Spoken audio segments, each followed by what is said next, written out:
Welcome back to the Lap Podcast. This is episode 13 of season 2 of your Destination Formula One podcast. I'm Tristan Ryans alongside the one and only Khaki Kevin Walker. We missed you last week. A little busy last week. Yeah, I was a little bit busy, but I'm always happy to get over here whenever I can. You know that. I always want to be here. And anytime I can't make it, I'm always like, hey, Tristan. So, yeah, I know you're like really depending on me, but I can't make it.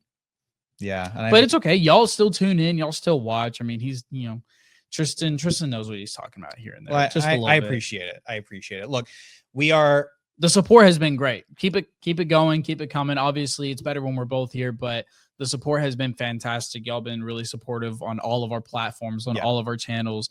Keep the comments going, keep the vibes going, share all of our stuff. Our social medias are going at the bottom. If you haven't subscribed already, please subscribe. There's a lot of y'all that come back and watch our stuff, but aren't subscribed. Y'all subscribe, y'all hit that bell. Know when we're post. Yep. Look at this guy plugging away at the top of the episode.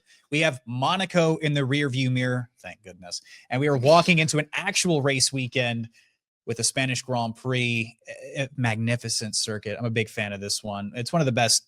I like this one a lot on the sim. Not going to lie to you. Mm-hmm. But this week, we got a lot to talk about. Lando Norris taking the crown jewel in Monaco. Super, super, super huge. It's my boy. New regulations are coming this upcoming weekend in Spain. We've also got to rate the race and so much more. Like he said, if you haven't already subscribed to the channel, let's get this thing started. Lando Norris reintroduced himself. Let's go. In the Principality. I never give up. I never give up. Are we back? I mean, we never left. Is that the? We never left. He had a bad stretch, and Oscar took over. The McLaren's obviously very fast, but look, and I think I even texted you this. I definitely wrote it down.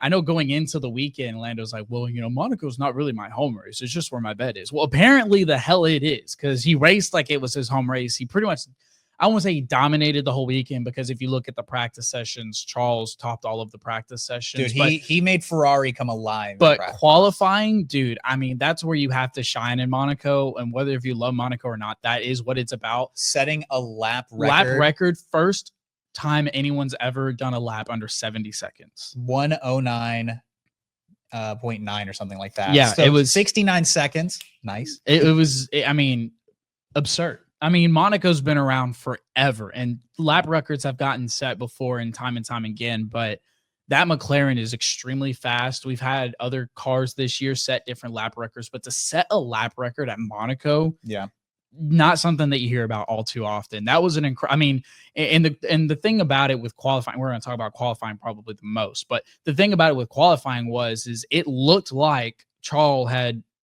taken the top step, because he put up a really good time. Charles. I think it was 3:10s ahead of Lando at that time, and then Lando last lap put everything on the line. Mm-hmm. And grabbed. I mean, it was absolutely incredible. Like I said, lap record. He definitely showed off.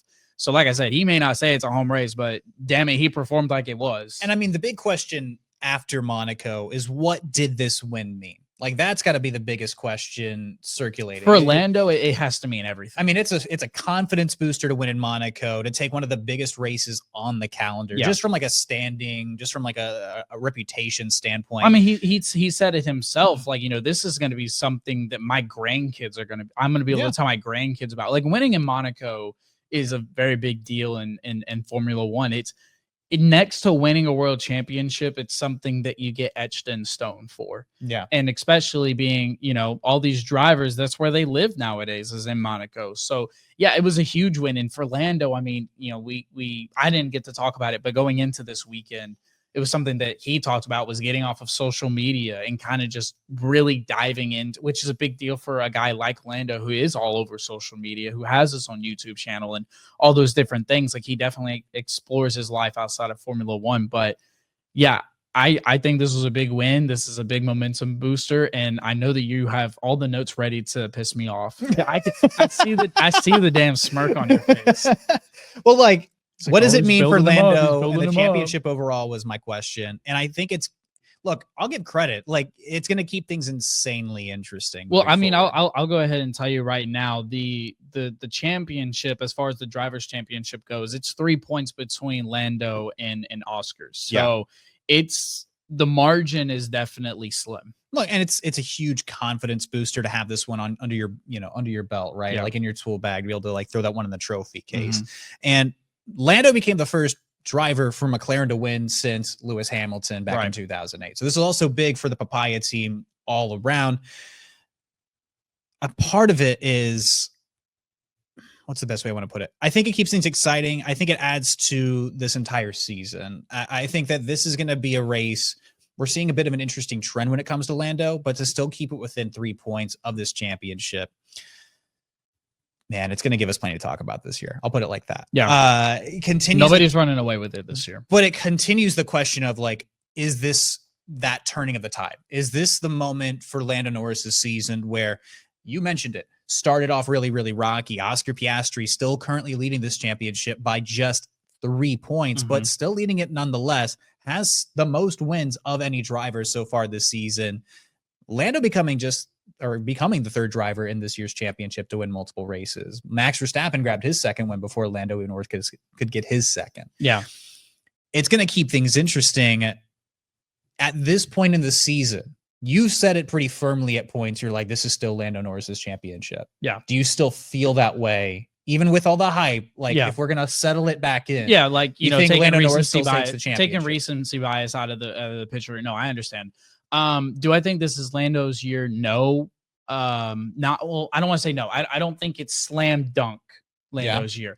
But I also don't think it's slam dunk Austria's year. I think it's a slam dunk McLaren. Like, it's gonna be a McLaren. Oh, McLaren are leading this, right? The but constructors because widely. the next closest driver is Max, and he's 22 points behind. Which, you know, you can never, I guess, like discount constructors points. Oh, constructors, like, they're well away. You're 172 points ahead, and we'll talk about the other teams because I actually do have a little bit of a segment on that I want to break down. But it's going to be a McLaren driver that wins the Drivers' Championship. I just kind of see it that way.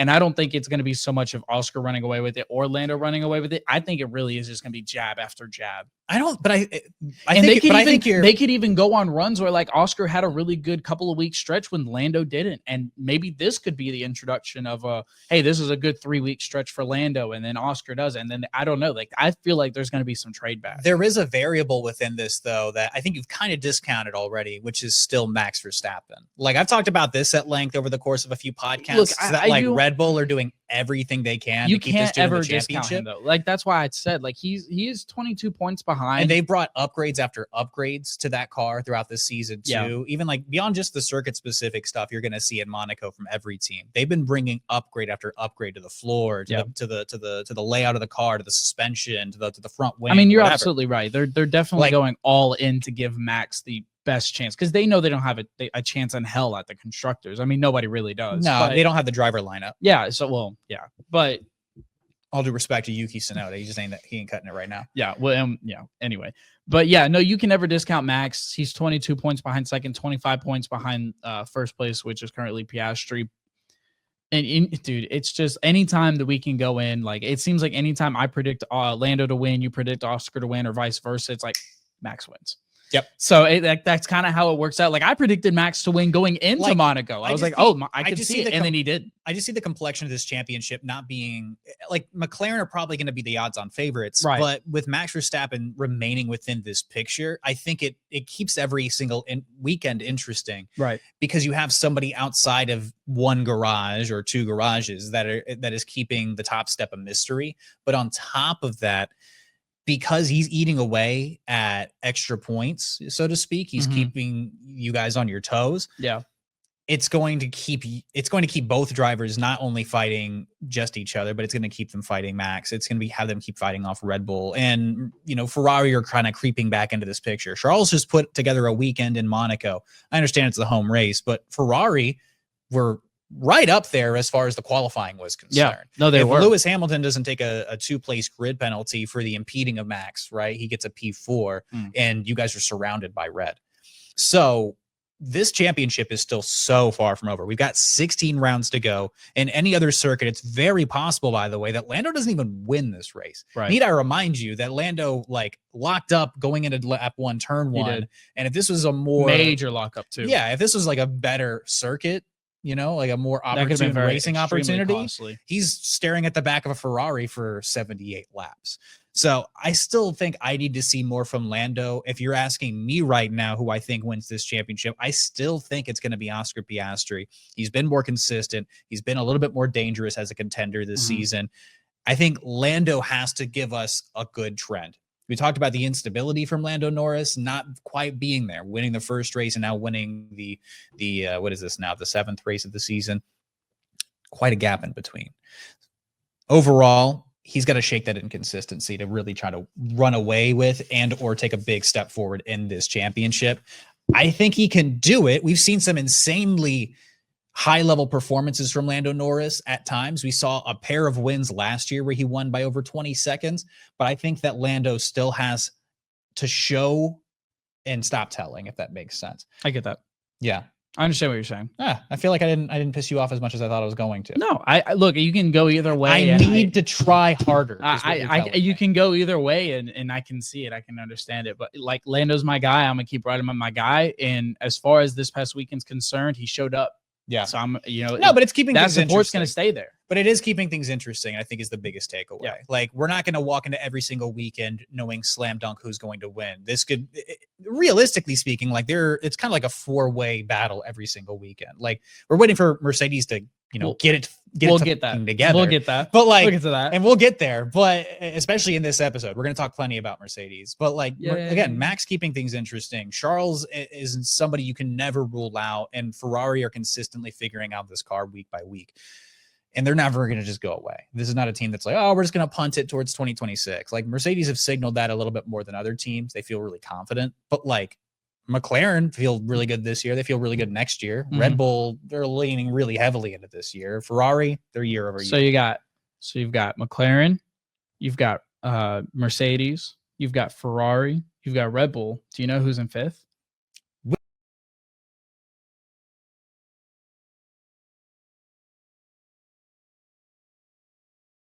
Again, not just because I'm a Mercedes homer, not just because I'm a Mercedes. You might want to change that banner there.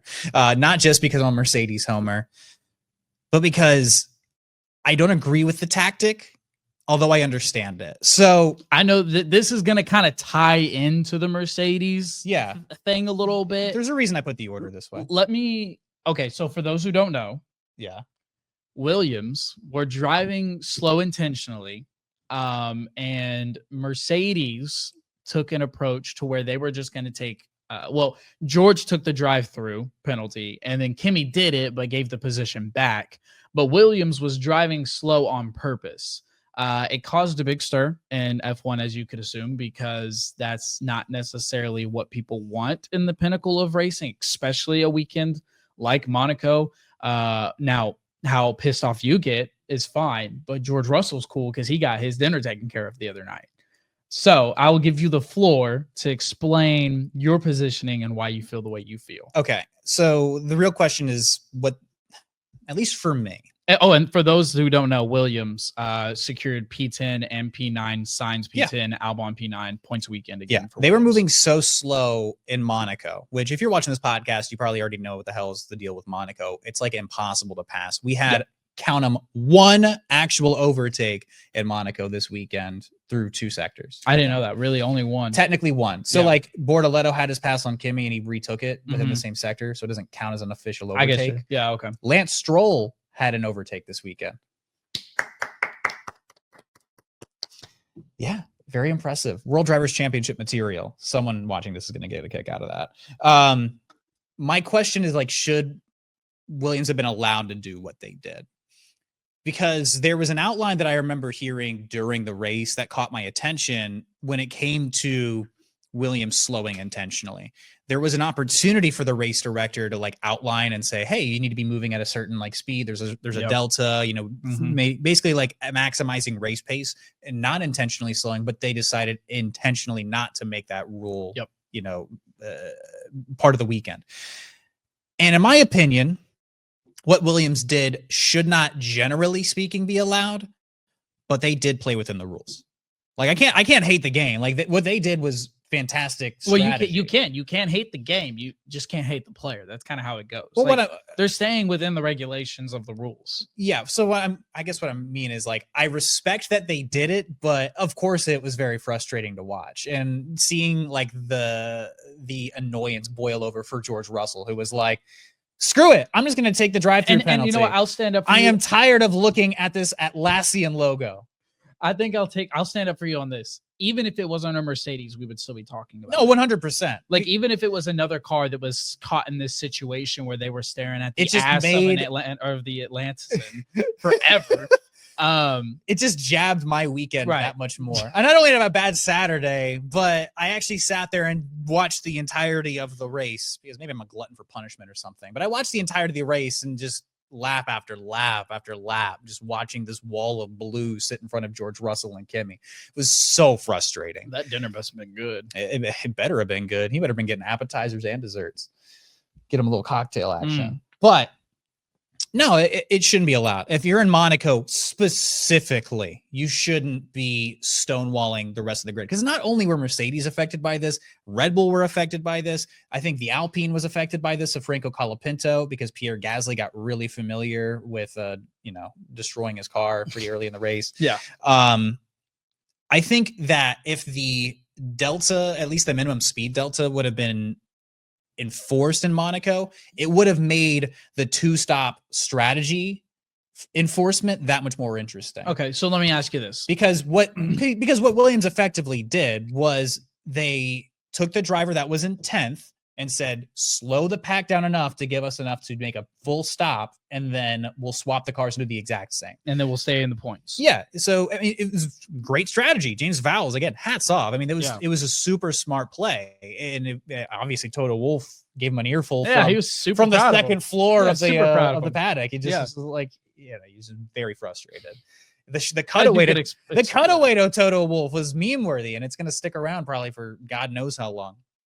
But no, I think it kind of goes against the integrity of the sport. Okay, so while I do agree with you, penalty or no? For doing that? Yes. If you're found in violation of it intentionally, yeah, I think, yeah. But if I don't think this happens if there's an initial enforcement in the first place. Like if they go, hey, we're going to give whatever team like a drive-through penalty if they're found to be doing this, then no, I don't think it happens in the first place. I think it keeps the two-stop strategy dynamic a lot more interesting, because at that point, let's say Williams did have to finally pit. Well, Mercedes finally get an opportunity to like finally make up some ground. Yeah. Maybe Mercedes do land in the points. Maybe that's their 9-10. They kind of salvage something over the course of the weekend. If they don't forget that it's a two-stop weekend, which is apparently was a thing this weekend. But with that prospect in mind, yeah, Mercedes could have very well taken the places on track, and maybe they would have held them because they were overall faster cars that weekend. So I just think it changes the complexion of things. I mean, again, one more time, hats off to Williams for exploiting that. I mean, it was very smart. I think I completely empathize and understand why George Russell was so pissed off about it, because as a viewer, I was pissed off about it. Let's move on to Mercedes, by the way.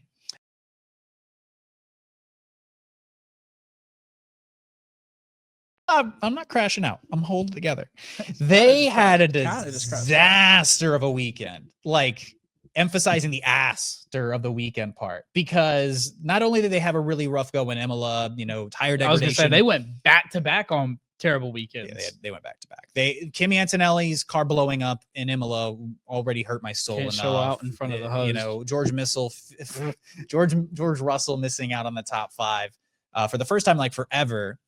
Qualifying, Antonelli has a rookie mistake. Like, I can get over that. That's perfectly fine. Hits the wall, P15. It is what it is. He's a rookie. He's going to have moments. You get a pass. George Russell's power unit decides to just stop working in Q2. Which is so unlike a Mercedes to do. It just stops working. It didn't like blow up, kind of, sort of, but it definitely stopped working. Enough so that he of all the places to stop, his tunnel. Power unit went out early in that lap. But of all the places to stop, in the tunnel. Yeah, not where you want to be. Because you know why? Because he just rolled it downhill. Yeah, because of where it blew up, he was already starting the downhill portion or like getting right there I guess to that's it. true. Carried the speed and just like kept rolling downhill. And since F1 is so in tune with memes, one of my favorite memes coming from the weekend was everybody pushing the car and then George literally being inside of it and like acting like he's pushing it, but Kinda he's steering like it, obviously kinda not. not doing anything. Yeah, So I teamwork. enjoyed that very much. But no, it was stinky. Like I have to hope that Mercedes are going to get out of that funk. Like hopefully it's just a 2-week, bubble of the season, because this is not a team that obviously sits that low, generally speaking, on a point scoring format. They're not normally sitting P7 lower. And then as a result of just bad luck in qualifying, getting stuck behind to Atlassian Williams Racing team cars. Yeah. I don't know what I called it earlier, but Atlassian or whatever. You emphasize the ass part of that too. But since you are talking about it, I think it's important to talk about this. Obviously, McLaren's running away with the constructors as we see right now, 172 points ahead. But Mercedes, Red Bull, and Ferrari are really where it gets interesting. Mercedes setting the standard at the second position at 147 points, Red Bull at 143, and then Ferrari right behind them at 142. So just right there's like, a 5-point difference between fourth and second. Yeah. So Mercedes, who was looking like the runaway favorite for second place. Yeah, and you could say that definitely the favorite.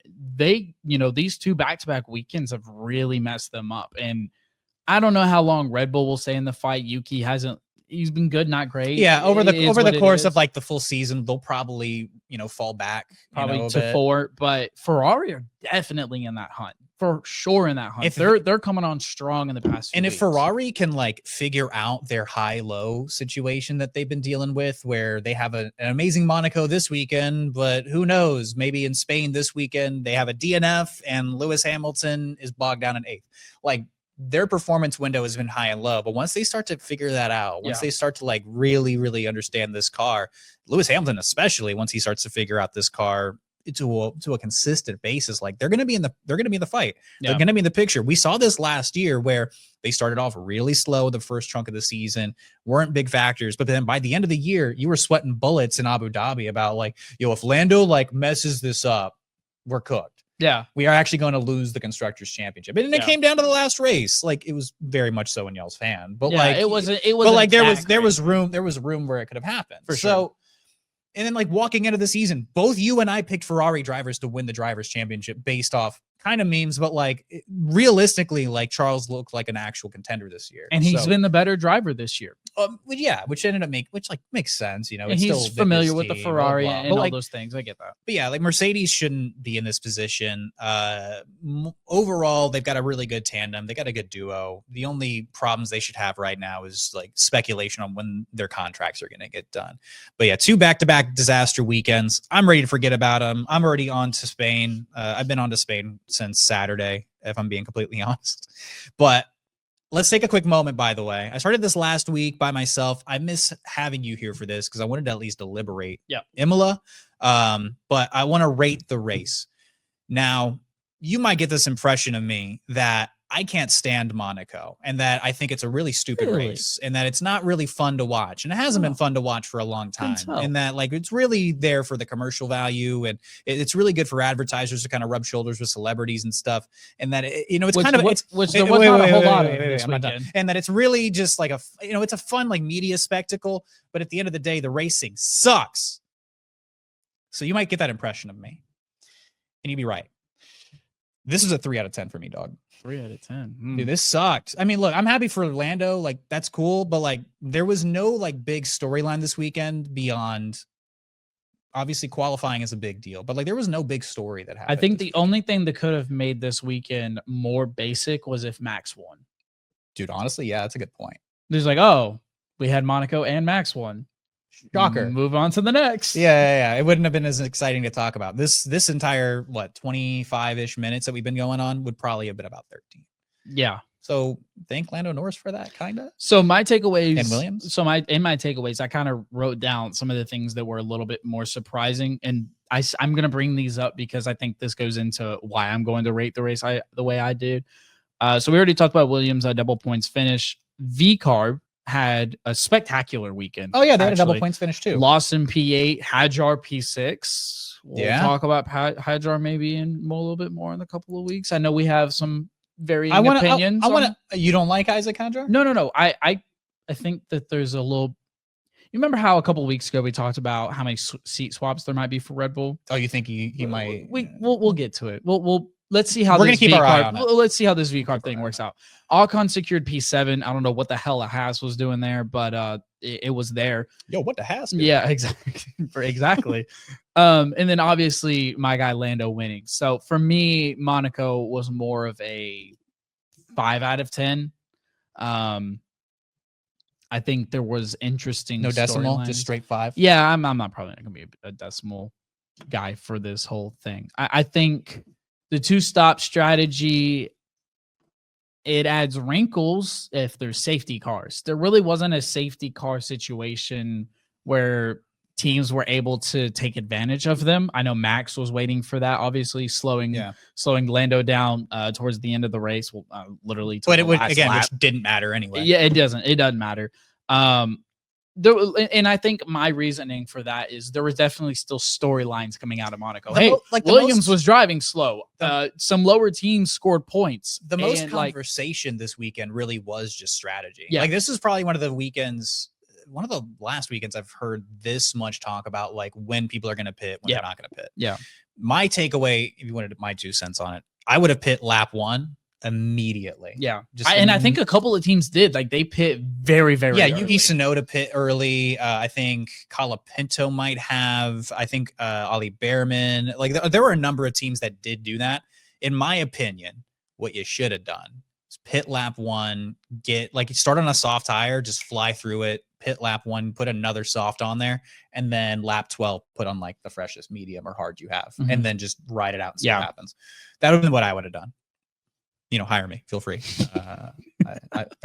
I think Steak might need some strategists. Well, they don't need designers. They have a cool car. I mean, we're not going to dive too deep into it, but Steak really looks better now than it did before. Yeah, I like it a little bit better. It's a little bit more nuanced. Yeah. So overall, 5 out of 10 for me. Yep, 3 out of 10 for me. Let us know in the comments what you think. Rate the race 1 out of 10. You can leave decimals if you want. Even if you have the time, give us a quick explanation why you rate it the way you do. Yeah, we'll do. If you love Monaco and you disagree, you live in Monaco. Hell, if you live in Monaco, we'd love to vacation. But yeah, let us know in the comments below what you think. If you completely disagree with me in the comments below, I will read it and I may or may not reply. You will. I might. We will try to reply to all comments. Okay. All's gracious. Some of y'all are okay. Don't be just downright mean though. Okay. Some of y'all are a little wild in the comments. Let's be honest. There are some things that have been thrown in there. I'm like, I'm not going to touch that. Fair enough. I've warned you not to touch that. Fair enough. But we appreciate you, TLP. Subscribe. The nice ones, we will reply. Or if you have something generally like, it's conversational. I've been under reply. But yeah, no, look, we've got plenty. I'm surprised we talked about Monaco for this long. Let's finally move on to the theme of the background. It's beautiful. How does this affect the cars? Teams are going to be using more flexible front wings and are likely going to see a performance swing. Like McLaren are pretty notable. They've been cited a lot this year for what they've done technically. They've been noted as far as their usage of the flexi wings going back to last season, but everybody's used them. Ferrari's used them. Mercedes have used them. Red Bull have been the big, sounding the alarm on like, oh, this is wrong. We shouldn't be using these. But they use them too. So everybody across the grid has at least utilized some of the methodology they've seen around the rest of the grid. And the more you're exploiting means more airflow going over the rest of the components, going over the back of the car, going through the floor, going through whatever the components are. And basically, what's the best way of putting this? It's vice versa. The less flexibility means less airflow. So from a handling perspective, you're going to see a little bit more oversteer going into the portion of the tire chain, going into the portion of this change, excuse me. So too much front wing creates oversteer. Too little, you won't be able to find as much speed as you need in slower corners. With less air running over key portions of the bodywork, so over the top of that lining of the floor edge, over the top of your, the side pods, going into the cooling components, going into things like McLaren's brake ducts, right? Everybody on the grid has certain aerodynamic efficiencies and deficiencies, but the reality is a lot of it does start at the front of the car. It starts at the nose, starts at these flexi wings, and dictating exactly how airflow is going to ride through the top and throughout the floor. With less air running over these components, you're probably going to see some depreciations in speed, more or less. Like, you're going to see teams getting a little bit slower than they probably would have been. I don't think it's going to be as wide of a swing that you're going to see a team. You mean no more Lando Norris lap records? That's where we've had a lot of lap records this year. We have, but that's where a lot of like specific setups are going to start really coming into play here. You might see teams having to lower ride heights, but that's going to have to make them consider the wear on the plank on the bottom of the car, because you can't wear that by too much, or else you can get completely disqualified. Ask Lewis Hamilton in China. Ask him in Austin last year. Ask Charles Leclerc in the same exact race. So lowering the car too much, wearing away at that plank, is a safety hazard and could disqualify you. So the complexion of these cars, while all these teams have obviously had a lot of time to factor these in, the first inklings of these regulations were coming out in December, became official in January. They've had obviously 5-6 months now to prepare for them. But we are really going to see which teams tackled them correctly, which teams factored for these well. Red Bull have been relying on these incoming changes to really bring the fight back to your boys in McLaren. I think some other teams, Ferrari, Mercedes, they've probably been factoring for these. I think Mercedes, in Imola, they brought a new front wing setup, and that was supposed to be in anticipation of these regulations. So teams have already been experimenting with this on track. McLaren, as far as I know, have not. I could be wrong on this. Feel free to correct me. But yeah, we're going to see some pretty big regulation changes. Some team principals even saying that this is massive as far as the complexion of the rest of this season. Red Bull are certainly hoping so. You've got to be a little bit nervous about this, if I had to guess. If Red Bull have been accounting for this for so long, they're prepared to bring the fight back to McLaren. That could mean Max Verstappen, more than keeps this championship interesting, he might upend it. Well, we'll see what happens. We do have a fast car, so we'll see if a little front wing change makes that's a general breakdown of these incoming regulations that are going to be changing in Spain. I'm excited to see what they all look like. Admittedly, I don't think it's going to be insanely drastic. I think that we are going to see some performance differences. We're going to see drivers complaining a lot over the course of these next couple of weeks when it comes to setup deficiencies. They love to do that. They sure do. But I think that the top of the order is probably going to stay relatively consistent. We might see some more swings week in, week out, and hopefully that makes the racing at the front that much more interesting. But from a technical breakdown perspective, really happy to share this with you guys. TLPs, if you like this stuff, please let me know in the comments.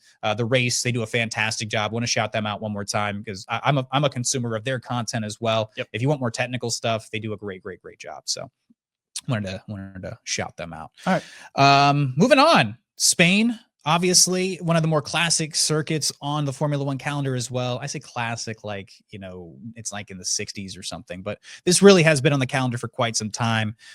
Let's talk track. You prepared?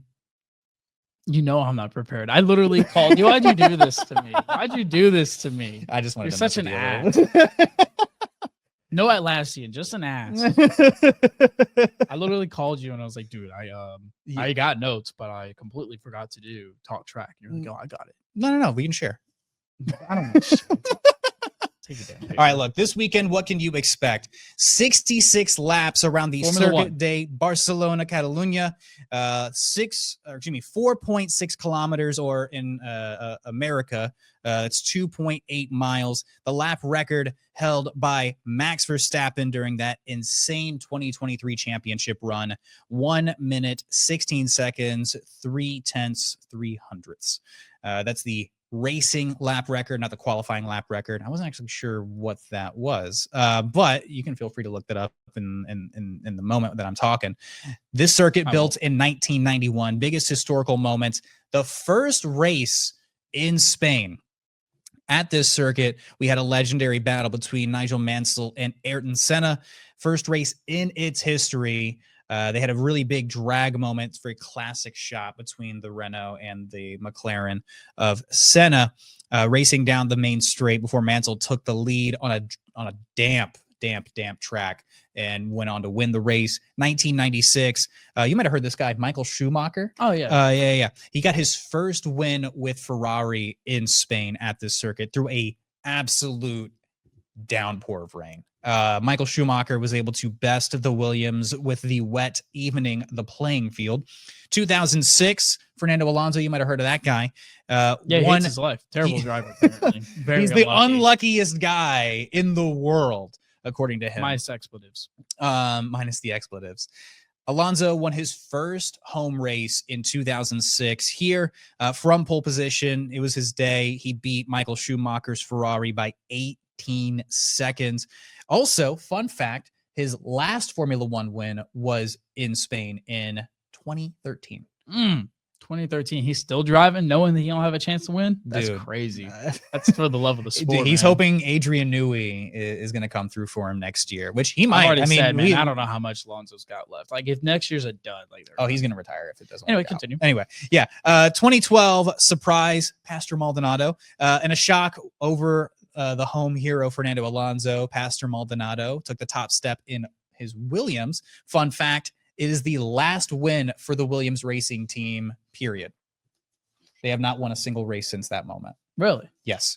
2016, Nico Rosberg and Lewis Hamilton collide. One of the biggest moments in the history of the 2010 Mercedes dominance. The heated battle between Brosadies came to a head. Both DNFing. Lewis spanned in the grass, collided with Rosberg, resulting in, guess who? Max Verstappen's first win for Red Bull in his debut with the senior team. Oh, and as far as the weather is concerned this weekend, it's going to be lovely for racing conditions. Sunny, 0% chance of rain Friday, and Sunday, just a hair of chance on Saturday. Okay. That's talking track. The circuit de Barcelona, Catalunya. Thank you. I can hear you clapping through the lens, through the other side. TLPs. I appreciate you humoring me. And Kevin normally does a fantastic job adding some stuff to this one too. We're not going to give him too much of a hard time for it though. But all right, let's move on. I actually had a good weekend this weekend for P10. So all the ones that were trashing me, which may have been none of you, it may have been all of you. I don't know. I don't care. Suck it.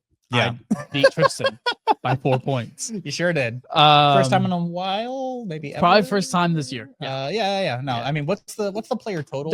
Look, it's right there. It's in big bold. Hey, 44. It's a special number in this game. Look, it's 16 races to go. I had to talk you off the ledge over the weekend, admittedly. It's not even, I don't even want to do this segment. It's not fun. I'm losing. He wins one weekend and he's like, can't wait to talk about it. All right, for those who don't know, P10 game, we've been doing it since the start of the year. You pick the driver, you pick who you think will who will claim P10, obviously. And then your first is it first retirement or just any retirement? First retirement. Okay, and then the first retirement. You pick all three. Obviously, you see on that right-hand side, thanks to the StreamYard duck, it covers up a little bit of it. But those are the points and how they all shake out. And then I'm not gonna say it out loud, but you can see your totals from the year. So 99 to 55. Yeah. Like I said, hey, 44 big. Now there's still so much time. The amount of like random chance you have to get in this game sometimes. I'm like Lando Norris, dude. I just had a bounce back week, dude. Yeah. 8. I mean, to the tune of 8 points. It was fantastic. Look, so predictions. I hope you got them locked and loaded and ready to go. I'm just gonna kind of like you're gonna wing it. Yeah. Okay. Cool. So I'm gonna start this one off though. For P10 in Spain, I've got Yuki Tsunoda to land in the 10th spot. He's been kind of hovering around there for a bit this year.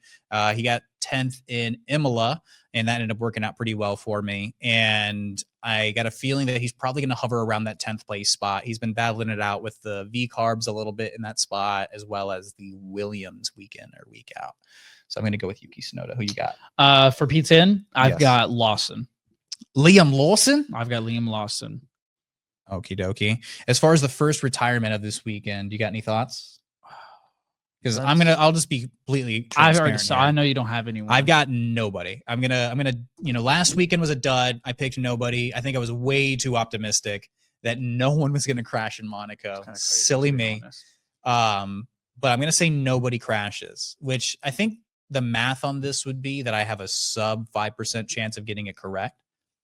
So, I'm gonna take the long shot here on nobody crashing this weekend, especially with 6 rookies still on the grid. If you want to count Franco Colapinto and Lawson as rookies, so at least 4. Yeah. I would say that this could be a weekend where.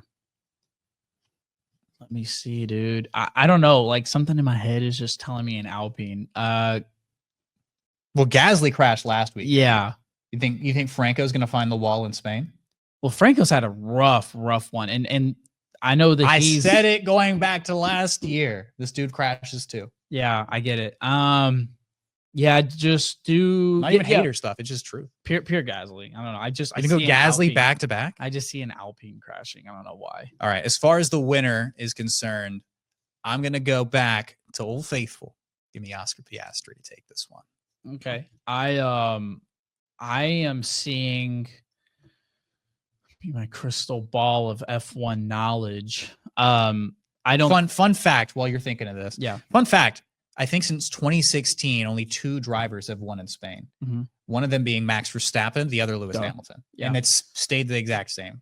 I don't think that either of those drivers are going to win. I actually don't even think a McLaren driver is going to win this weekend.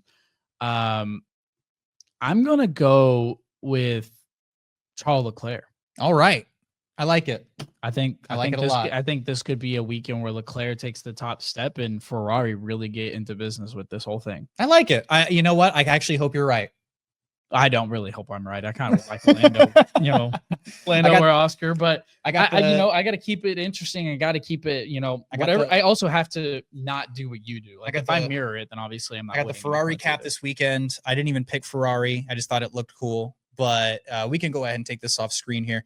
Let's get this thing wrapped up, Kevin. I know you got some stuff to do here in a few moments. You got some work to do. I got to go home and I got to edit this shebang.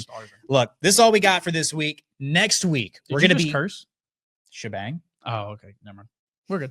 What kind of household you grow up in? One where we don't cuss on podcasts, Kristen. I think we've said ass a lot this podcast. Yeah, but FCC stuff. All right, look, that's all we got for this week. Next week, we're going to recap this Spanish Grand Prix. We're going to be talking all the madness, all the drama, all the fallout from Spain. Make sure to like and subscribe. If you've listened and or watched all the way to the end, what are you doing? Subscribe to the channel. It costs absolutely nothing to support this endeavor. And if you're feeling dangerous, share it with your friends. Follow all the socials. They've been scrolling at the bottom of the screen this entire time. I'm Tristan Ryans. That is Khaki Kevin Walker. Until next time, be safe, be well, and let's go racing.